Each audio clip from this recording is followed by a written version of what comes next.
Hi everyone, I am Masamea Sinasita. And I am Romalcarlo Valdivieso. Let's learn the 5 properties of the operations of the set of integers with Tinkerbell and Peter Pan.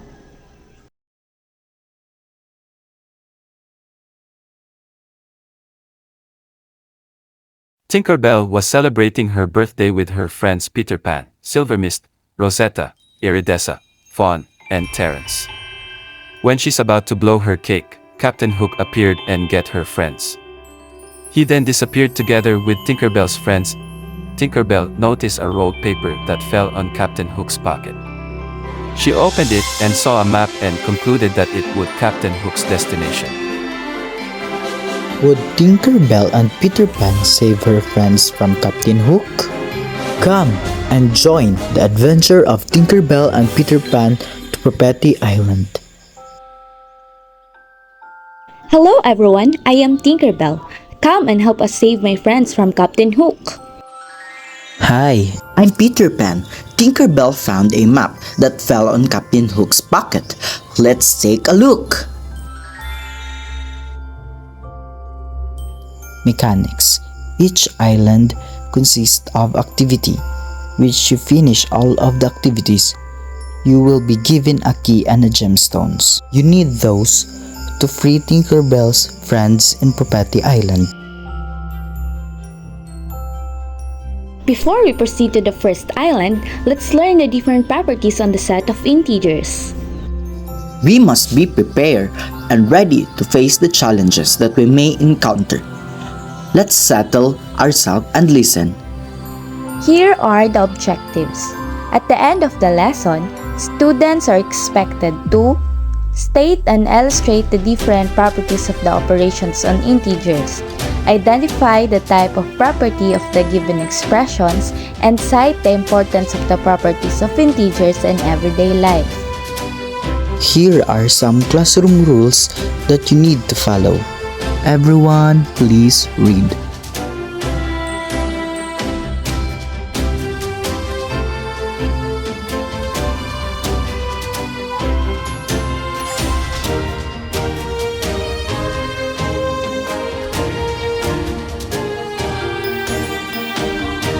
There are few properties of integers which determine its operations. These principles or properties help us to solve many equations. To recall, integers are any positive or negative numbers including 0. Properties of these integers will help so simplify and answer a series of operations on integers quickly.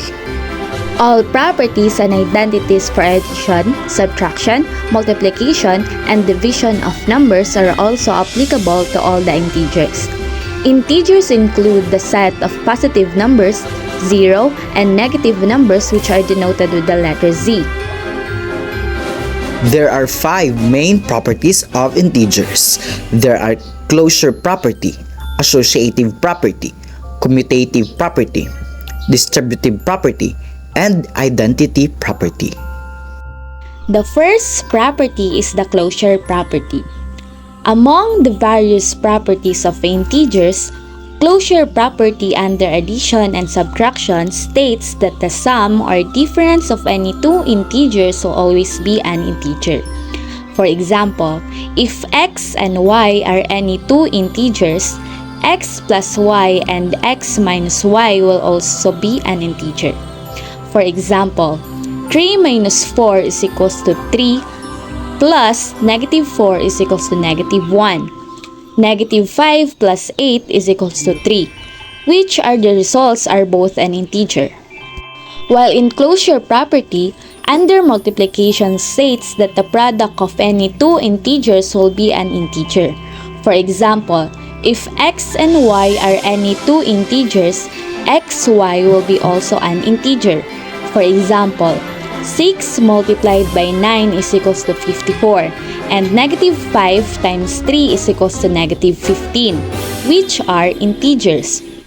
However, in divisions of integers, it does not follow the closure property. It is because if x and y are any two integers, the results may or may not be an integer. For example, negative 3 divided by negative 6 is equals to 1/2, which is not an integer. The second property is the commutative property. The commutative property of addition and multiplication states that the order of terms doesn't matter. The result will be the same. Whether it is addition or multiplication, swapping of terms will not change the sum or product.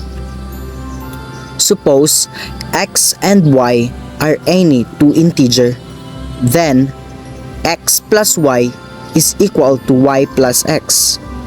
X times y is equal to y times x. Example, 4 plus negative 6 is equal to negative 2. And also negative 6 plus 4 is also negative 2. 10 times negative 3 is equal to negative 30. Negative 3 times 10 is also negative 30. But subtraction, x minus y is not equal to y minus x. And also division, x divided by y is not equal to y divided by x, are not commutative for integers and whole numbers. Example number 2. 4 minus the quantity of negative 6 is equal to 10. And negative 6 minus 4 is equal to negative 10. 4 minus negative 6 is not equal to negative 6 minus 4. 10 divided by 2 is equal to 5. 2 divided by 10 is equal to 1/5. 10 divided by 2 is not an equal to 2 divided by 10. Next is the associative property. The associative property of addition and multiplication states that the way of grouping of number doesn't matter. The result will be the same. One can group numbers in any way, but the answer will remain the same. Let x, y, and z be any three integers. Then, x plus quantity y plus z is equals to quantity x plus y plus z. And x times quantity y times z is equals to quantity x times y times z. For example, 1 plus quantity 2 plus negative 3 is equals to 0 is also equal to quantity 1 plus 2 plus negative 3. And 1 times quantity 2 times negative 3 is equals to negative 6, which is equals to quantity 1 times 2 times negative 3. Subtraction of integers is not associative in nature. X minus quantity y minus z is not equal to quantity x minus y minus z. For example, 1 minus quantity 2 minus negative 3 is equal to negative 4. And quantity 1 minus 2 minus negative 3 is equals to negative 2. Therefore, 1 minus quantity 2 minus negative 3 is not equal to quantity 1 minus 2 minus negative 3. In the fourth property, distributive property explains the distributing ability of operation over another mathematical operation within a bracket. It can be either distributive property of multiplication over addition or distributive property of multiplication over subtraction. Here, integers are added or subtracted first and then multiplied or multiply first with each number within the bracket and then added or subtracted. This can be represented for any integers x, y, and z as x times the quantity of y plus z is equal to x times y plus x times z. X times the quantity of y minus z is equal to x times y minus x times z. Negative 5 multiplied the quantity of 2 plus 1 is equal to negative 15. Also, negative 5 multiplied 2 plus negative 5 times 1 is equal to negative 15. Did you get it? Lastly, and the fifth property is the identity property. Among the various properties of integers, additive identity property states that when any integer is added to 0, it will give the same number. 0 is called the additive identity. For any integer x, x plus 0 is equals to x equals 0 plus x. The multiplicative identity property for integers says that whenever a number is multiplied by 1, it will give the integer itself as the product. Therefore, 1 is called the multiplicative identity for a number. For any integer x, x times 1 is equals to x equals 1 times x. If any integer x multiplied by 0, the product will be 0. X times 0 is equals to 0 is equals to 0 times x. If any integer multiplied by negative 1, the product will be opposite of the number. X multiplied by negative 1 is equals to negative x is equals to negative 1 times x. Wow! What a great learning! Did you all understand the discussion? I have learned so much, Tinkerbell, and I know the viewers learned so much too. Great! Then are you now ready? Yes! Let's go to the first island. The first island we're going is the Explain Island. Are you ready, everyone? Let's go!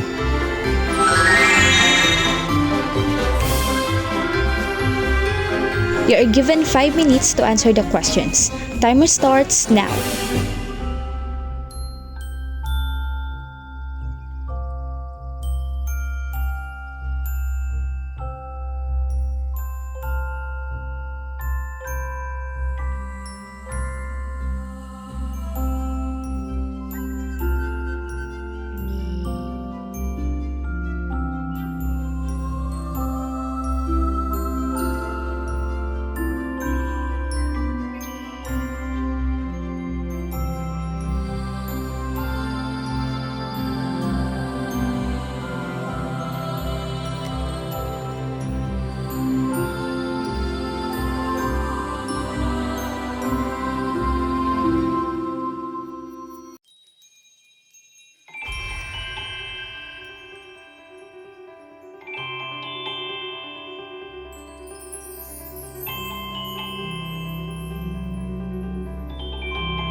Very good! It is because commutative property of multiplication states that the order of integers in multiplication operation does not change the result of the operation. Wow, we got the key. But look, Tinkerbell, the gemstones of the key are missing. We need to find them. You're right, Peter Pan. The gemstones are missing. We need to go to the next island to find the other gemstones. Let's proceed to the next island, the Interpret Island, and find the other gemstones.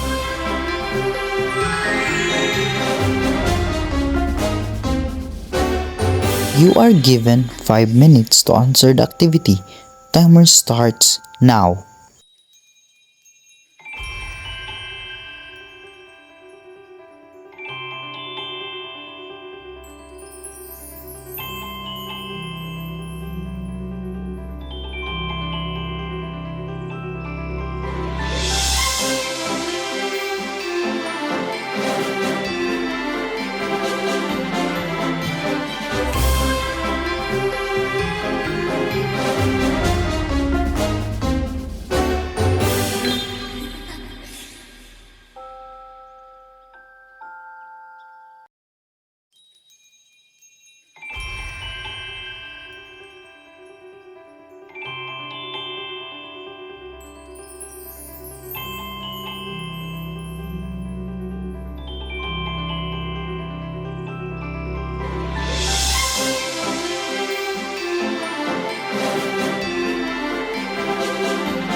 Good job!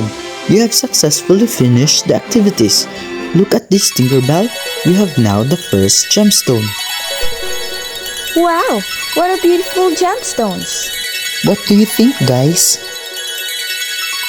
Let's proceed to the next island, the Apply Island.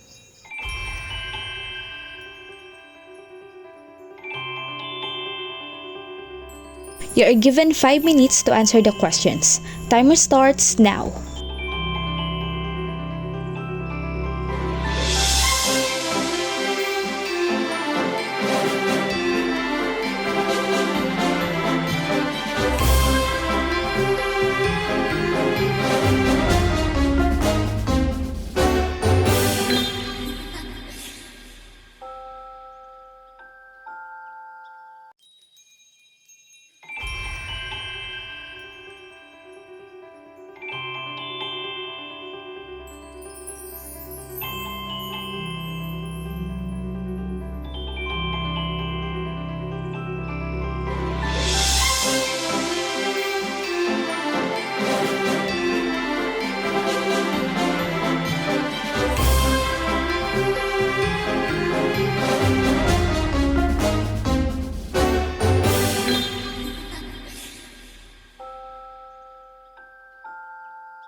Oh, it's another gemstone.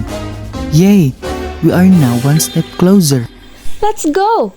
Where are we going next? We are going to Shift Perspective Island.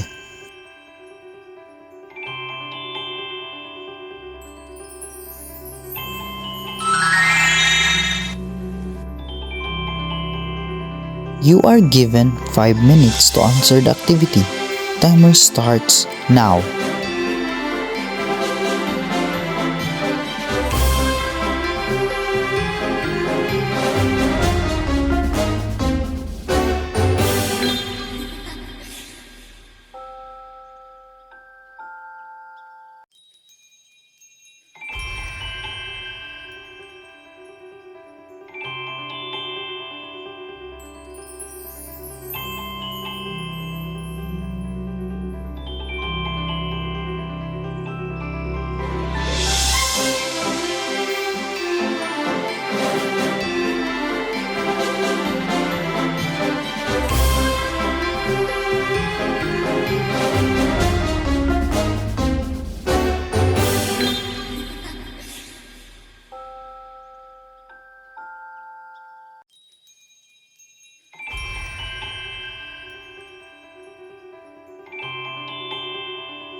Good job!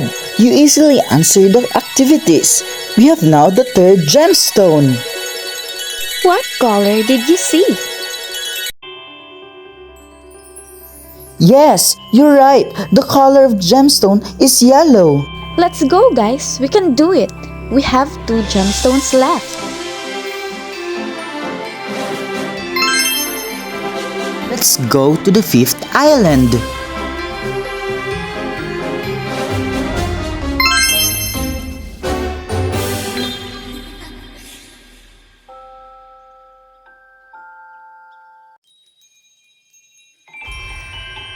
You are given 5 minutes to answer the questions. Timer starts now.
Time's up. Wow, you really enjoy the activities. That's great. This gemstones is glowing. Absolutely, Tinkerbell. Let's get the last gemstones.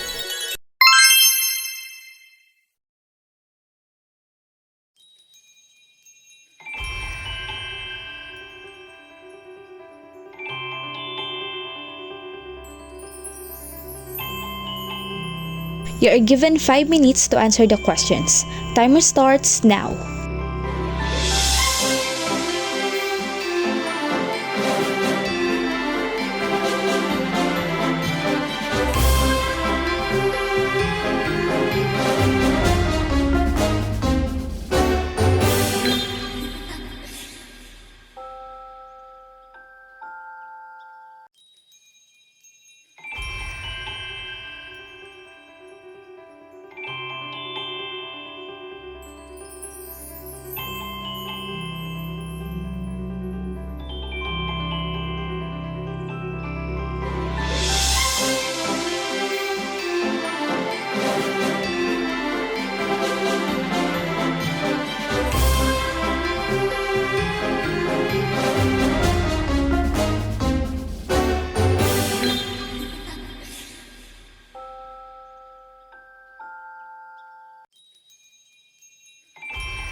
Finally, we've completed the gemstones. We can now free my friends.